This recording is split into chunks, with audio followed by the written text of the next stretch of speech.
Overwatch. 10 years ago, it took the world by storm. It molded the hero shooter formula popularized by Team Fortress 2 into something absolutely incredible. It remains the only video game to have had a municipal franchise-based sports league. That wasn't a good idea. And in 2019, I dropped it like a stone, vowing never to return. Turns out never is only about 7 years. That's right, the prodigal Bronze Leaguer has returned. I am once again playing Overwatch.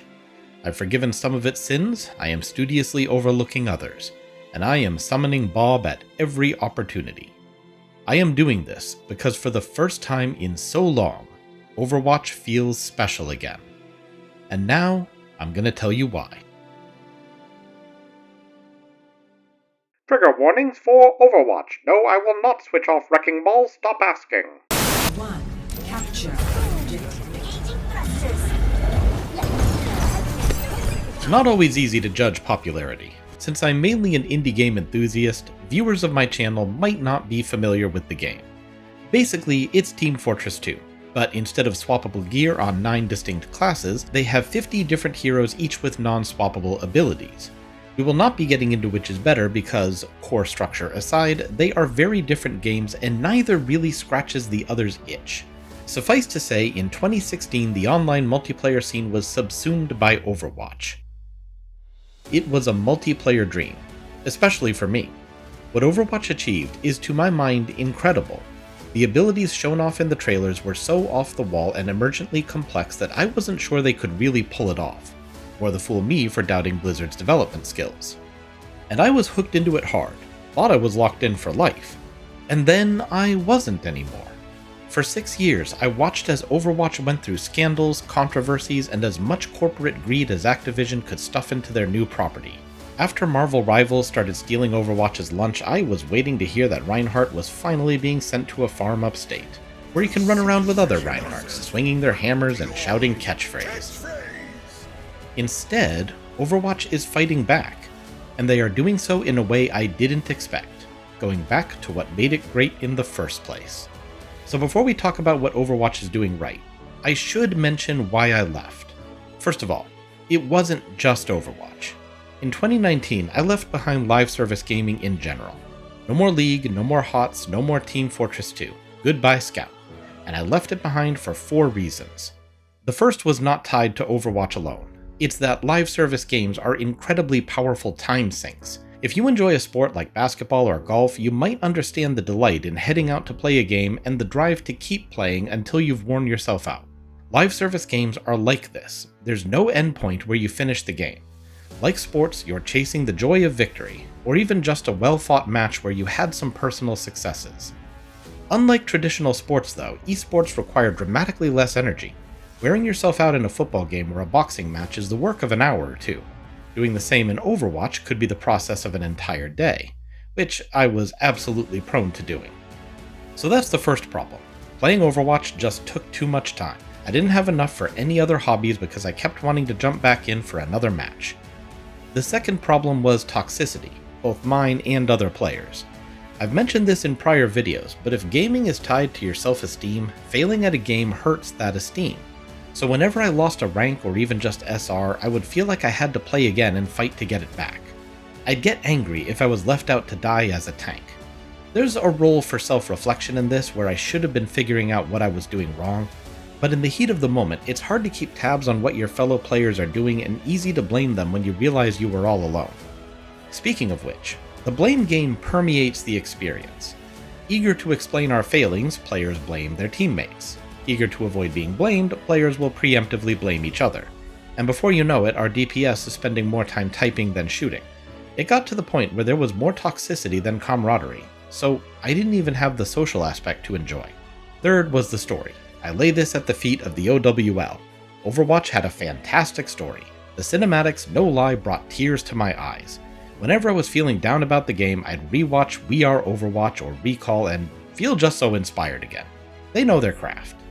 Story isn't told in the gameplay, aside from character dialogue. Imitate me, and you'll regret it. Imitate me, and you'll regret it. That's Not bad, actually. So the world building, backstories, and progression of events are largely provided through auxiliary materials, most of which have only a percentage chance of being directly canon. Which was fine, it kept me invested in characters, which kept me invested in the game. But after 4 years of live gameplay, we were still in Chapter 1. The last hero released for the base game, Echo, had a cinematic where Cassidy recruits her. 4 years later, and we were still in the assemble the team phase. I can't help feeling like attention that would have been paid to the world building was siphoned away for the ill-fated OWL. When they finally announced the next chapter, it was in the form of a free-to-play sequel, Overwatch 2, which was just insulting given how little progress had been made so far. That, by the way, was the fourth problem. Greed. While Blizzard was burning cash on the OWL, Fortnite had arrived and taken the stage. So everyone tried to be like Fortnite to get a piece of that pie. So did Overwatch. At this point I'd departed, but idiotic decisions like putting heroes on the battle pass and doing anything Bobby Kotick suggested confirmed I'd made the right decision. That's not even getting to the sexual harassment scandal. Damn, what a mess. I felt bad giving up on the game, but I still believe it was the right decision. I do not blame anyone who let that be the end of their relationship with it. As it turns out though, I had another match in me after all. 2, 1. Objective unlocks in 30 seconds. Marvel Rivals showed up as Fortnite spotlight started to dim, and it showed distinctly that the concept of hero shooters had a market, one easily capitalized on with brand name superheroes. Now, I didn't get into it, I didn't see a clear story being told, and so it didn't really draw me in. Mostly I was waiting to hear that Overwatch had thrown in the towel. Then, to my surprise, my friend Epic JK brought me some news. Overwatch was releasing 5 new heroes, at once. And one of them was Jetpack Cat. Jetpack Cat was a conceptual character from the pre-launch days. There's a cool fan-made animatic out there, though the cat featured seems far too lazy to ever be a combatant. But now Blizzard has made her, launched her, and she's here, along with 4 others. This kind of thing has always charmed me. In a global conflict between the UN's Justice League and the Guild of Calamitous Intent, there's room for all kinds of side stories and side characters. Some play directly into the main narrative, some have unrelated vendettas, and some probably have no clue what's going on. But here's what I want to focus on. Blizzard didn't just release 5 new heroes, it released a complete team. 2 supports, 2 damage, 1 tank. For the first time since its inception, it's possible to play a match and have everyone be new to their heroes. That isn't just changing the meta, that's rocking the structure of the game. We will be riding the consequences of Jetpack Cat for years. As if that isn't enough, 5 more heroes will be released over the course of the year. That means 10 heroes in 2026. That decision, the resources it must have taken, and how well they've been received, lit the spark that had died so long ago. I could not perceive this as anything except Overwatch deciding to fight back against rivals by doing what it was always so good at. And it was good enough for me to drop back in. But before we talk about how or even if Overwatch addressed my problems, I want to discuss my feelings on how the game has changed. Most obviously, the base game is now a 5v5 match instead of 6v6. I didn't like this change when I heard about it, mainly because I really like the off-tanks. Tanks that do weird and cool stuff, they're more fun for me than the ones who stand in the hall and hold the door. Without the off-tank role, which I'm sure was done to kill the double barrier meta, I couldn't see Hog or Diva getting serious playtime. Turns out an extra 150 health makes a world of difference. Where I thought oddball tanks would be rendered useless, they actually feel more viable. Less getting annihilated in one go, and more being able to plan and prioritize. I also appreciate the change to combat. The tank role is now something of a linchpin. If you can take the tank out, it leaves the rest of the team vulnerable. But a tank being healed is extremely hard to take down, making it more likely players should find off angles and flanking routes to target the support. But this leaves you vulnerable to enemy defense and leaves your own supports open to other flankers. Instead of all members huddling behind barriers, the matches I have played in this format have felt more dynamic and, dare I even say, more creative? Mind you, I'm not a high-level player, so this feeling might be as much lack of experience as objective fact. That said, when I left there were 32 heroes. Now there are 50.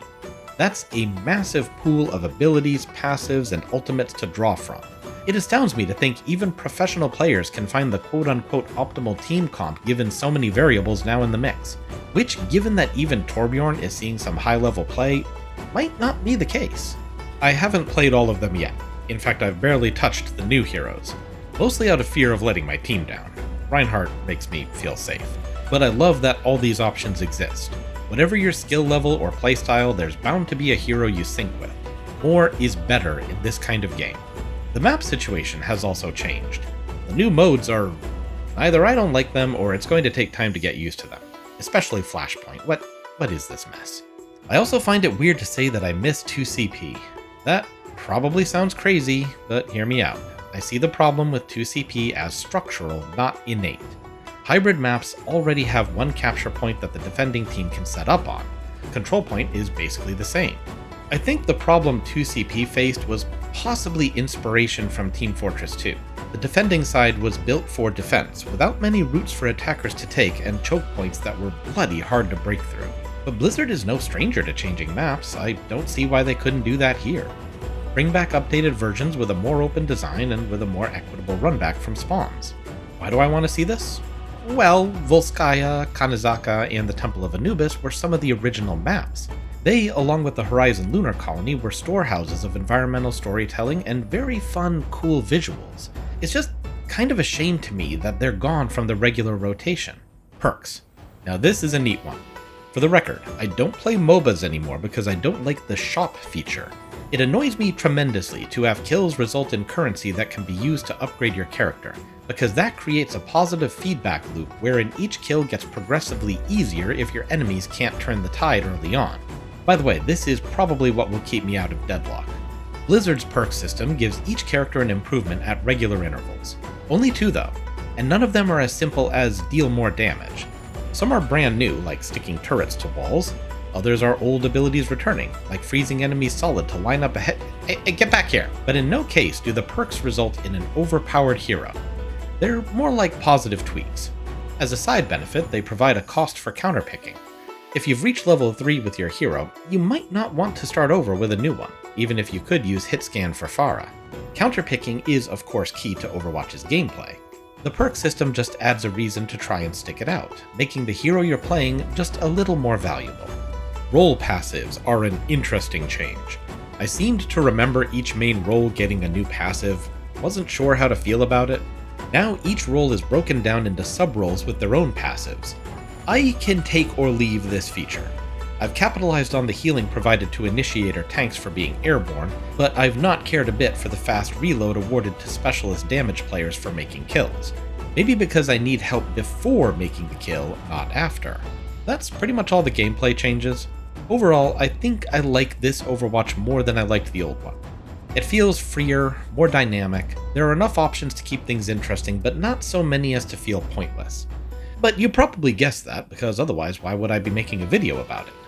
As of writing this, I've been back to the game for about 3 weeks, having dropped in during Anran's playtest. So what about my complaints? The reasons I left Overwatch to begin with? Have they been addressed? No. Mostly no. But I would say they are improved. Toxicity is still a problem. Some Reaper mains just cannot accept that they have and will get stomped sometimes. But I've encountered it less since I came back, and what I have dealt with has been milder.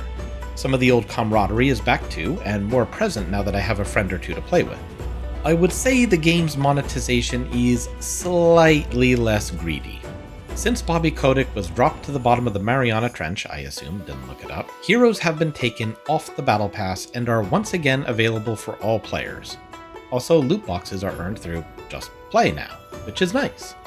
The battle pass I cannot bring myself to care about, especially since the currency you earn isn't even enough to buy the next one. And the price of some of these skins. Are you out of your mind?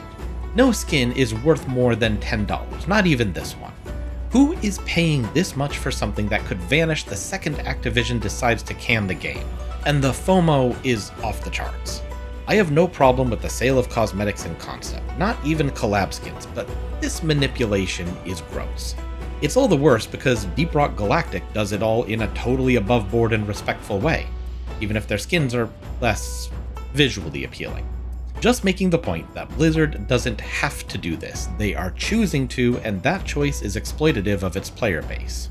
Still, it feels better than the old loot box system did. Now what about the time wasting? Well, nothing has changed on Blizzard's side, but I suspect in the 6 years since my last game that I've changed. I have a lot more going on in my life now. I've got this channel, I've got skiing, work is in a better place. Even though I've played a lot of Overwatch in the past 3 weeks, I've only had one day where I just played non-stop for the whole time. And that was like day 2 when I was diving in to see everything new. I also haven't dipped into competitive yet. I don't know that I will, since that might jump up the toxicity factor. I think that's okay though. I don't anticipate sacrificing huge boatloads of time to this game again. That only leaves one thing. What about the factor that kept me not just engaged, but invested in the game? What about Overwatch's story? Well, first of all, there's a lot to catch up on. So much so that I haven't had time yet. But some things do stand out. First of all, the Overwatch 2 cinematic. While it did herald what I considered to be a big mistake, seeing Winston's faith in his comrades validated was really moving. The Invasion cinematics continue that team formation, with previously independent characters confirmed to have joined the nascent Overwatch resurgence. No one wants Junkrat yet, I guess. But what deserves focus here is what's been brought out for the game's resurgence, namely the Reign of Talon event. This will be a full season, I assume, and it was kicked off with the 5 new characters. All of them are connected in some way to ongoing plot threads. Domina is VP of the Vishkar Corporation, which has shady dealings with the militant crime syndicate Talon. Emre was part of Overwatch's search and rescue team alongside Freya. He has likely been controlled by the conspiracy believed to have orchestrated the original Overwatch's end. Oh my god, is it Anubis? Could it just be Anubis? Well, that would be amazing. Anyway, Onran is Wu Yang's sister, both of whom were scouted by Overwatch after their success fighting Null's sector. Izuki is Japanese and thus has connections to the Shimada clan. Jetpack Cat is a side project Brigitte put together because she was bored. Additionally, every week of the event has seen new lore drops. Most of these are motion comics or just scripts with limited animation. I'm okay with that. Pixar quality cinematics take a lot of time, a lot of money, and I'm more interested in the information received than how it's presented. And what is happening? Well, Doomfist is dead. Yes, I know this is superhero logic, and the leader of Talon being knocked out a window doesn't mean he's actually dead, but I want him to be. Because they didn't do enough with him during his tenure. Nearly the whole of Overwatch 2's lifespan was taken up by Ramatra and the Null Sector invasion. Doomfist did some rabble-rousing in Numbani, but mostly sent the Bad Time Trio out on missions. This for a supervillain who supposedly brought down whole buildings with a single punch, which wasn't reflected in his gameplay, which was another problem. Vendetta, Talon's new leader, at least has the advantage of being an absolute nightmare to deal with in-game. I don't want Doomfist back. Or rather, I don't want Akande Ogundimu back, and I'm sorry if I mispronounced that. Unlike every other hero, Doomfist isn't just a person, it's a title. 3 people have held this title and the gauntlet, and the first one was known as the Savior. I would like to see this opportunity taken to turn the gauntlet over to a new bearer. Maybe Ify? I thought of that as I'm writing, and now I want it to happen so badly. But I think the main reason I don't want Akande back is that he already came back once. The story of Doomfist seizing the reins of Talon for his grand vision was the story we already got. Even if Vendetta drives Talon into the ground with her recklessness, I don't want Akande to come back and try to rebuild it. I'm also real interested in how the Bad Time Trio have left the organization with his departure. Just the degree of speculation I'm doing should indicate that I have once again found investment in this story.